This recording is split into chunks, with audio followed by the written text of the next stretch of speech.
আপনাকে আসবো আবার আপনার কাছে, সরাসরি উল্টো প্রান্তে চলে যাই ডক্টর তুহিন মালিক।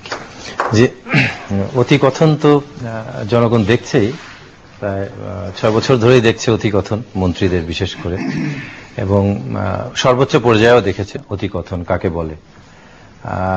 এখন আবার অতি উৎসাহিতও আছে অতিকথনের সাথে। যেমন গতকালকে সুরঞ্জিত সেনগুপ্ত বললেন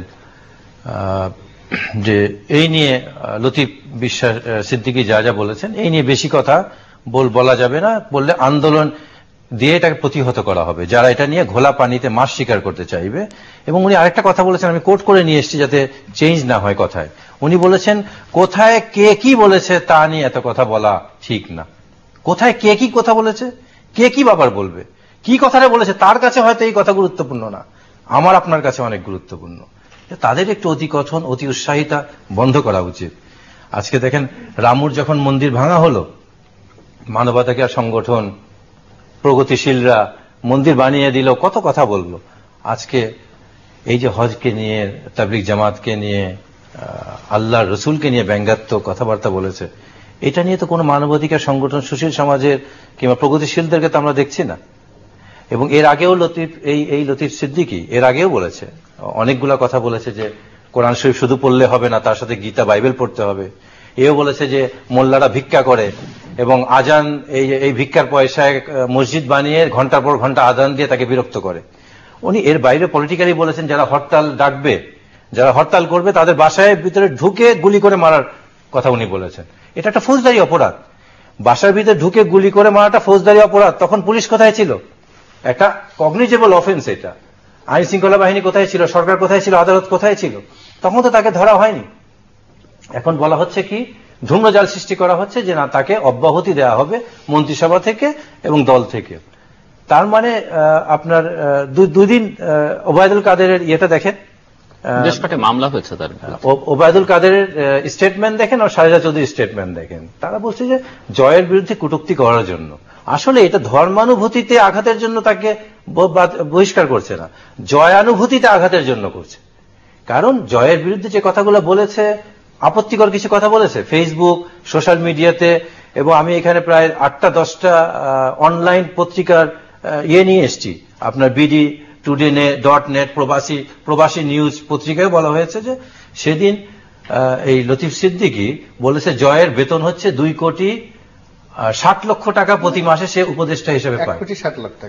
1,60,00,000 টাকা প্রতি মাসে পায় বাংলাদেশ থেকে। তার মানে একটা উপদেষ্টার বেতন 1,60,00,000 টাকা প্রতি মাসে, বছরে কত হয়? সে কি কাজটা করে? তাহলে জনগণের এই টাকাগুলো চলে যাচ্ছে এবং এটা প্রকাশ করার কারণে রাষ্ট্রপতি প্রধানমন্ত্রী তো এত বেতন পায় না, পৃথিবীর কেউ পায় না, পৃথিবীর কেউ না, ক্লিন্টন আপনার ওবামাও পায় না। তো আপনি এখন সে জবাইটা হচ্ছে কোরবানির সময়, তাকে কি আল্লাহর নামে জবাই দিচ্ছে না জয়ের নামে জবাই দিচ্ছে? জয়ের নামে জবাই দিচ্ছে। আর আশ্চর্য দেশ এটা, ওই যে উল্টে পাল্টে দে মা লুটে পুটে খাবো। আপনি কোটি কোটি টাকা বেতন নিচ্ছেন, দেশও নিচ্ছেন, গাছেরটাও খাচ্ছেন, তলারটাও খাচ্ছেন। আর মাননীয় প্রধানমন্ত্রীকে কুটুক্ষি করে গান গেয়েছে, গান বানিয়েছে, তার জন্য 7 বছরের জেল হলো। আর আজকে আল্লাহ রসুলকে নিয়ে এত বড় অপমান করেছে, তার কোনো বিচার নেই। আপনি বলেছেন যেটা মামলার কথা, এই মামলা 295 দণ্ডবিধির 295 কতে, এটা সর্বোচ্চ শাস্তি যদি সবকিছু প্রমাণও হয় 2 বছরের জেল। ওয়ারেজ আপনি প্রধানমন্ত্রীকে নিয়ে কটূক্তি করলে সর্বনিম্ন শাস্তি 7 বছর, সর্বোচ্চ হচ্ছে 14 বছর এবং 1 কোটি টাকা জরিমানা। তাহলে মাননীয় প্রধানমন্ত্রী কি আল্লাহ রসুলের চেয়ে বড় হয়ে গেছেন? হ্যাঁ, উনি প্রমাণ দিতে হবে মাননীয় প্রধানমন্ত্রীকে। উনি রাতে তাহাজ্জুদ পড়েন, সকালে কোরআন শরীফ পড়ে বের হন, উনি মদিনা সনদে দেশ চালাচ্ছেন। একে শাস্তি দিয়ে তার চেয়ে বেশি কটূক্তির শাস্তি দিয়ে প্রমাণ করতে হবে উনি মদিনা সনদে দেশ চালাচ্ছেন। শুধু তাই না, কিভাবে বিশ্বাস করবেন? গতকালকে যশোরে এটার প্রতিবাদে মানুষ মিছিল করেছে, সেখানে গুলি চালিয়েছে পুলিশ, নির্বিচারে গুলি চালিয়েছে, 4 জনকে গুলিবিদ্ধ করেছে। আশ্চর্য দেশ এটা। এই দেশে পশু পাখির জন্য আইন আছে। এক ব্যক্তির ছবিকে বাধ্যতামূলক করা হয়েছে সংবিধান সংশোধন করে, আইন করা হয়েছে তার ছবিকে মানতে। শুধু তাই না, আপনি মানুষের সামনে, তার সামনে তো কোনো কথা বলতে পারবে না, তার ছবিটাকে দেখে আপনাকে ভয় পেতে হবে। যদি ছবিটার সামনে যদি বিয়াদবি করেন তাও 14 বছরের জেল। অথচ যে যার জন্য দুনিয়া সৃষ্টি করেছে সেই আল্লাহর রসুলের অবমাননার জন্য এই দেশে কোনো আইন নাই। আপনি বলবেন যে বিচার আছে, মামলা করেছে, কি আইন আছে আমাদের দেশে?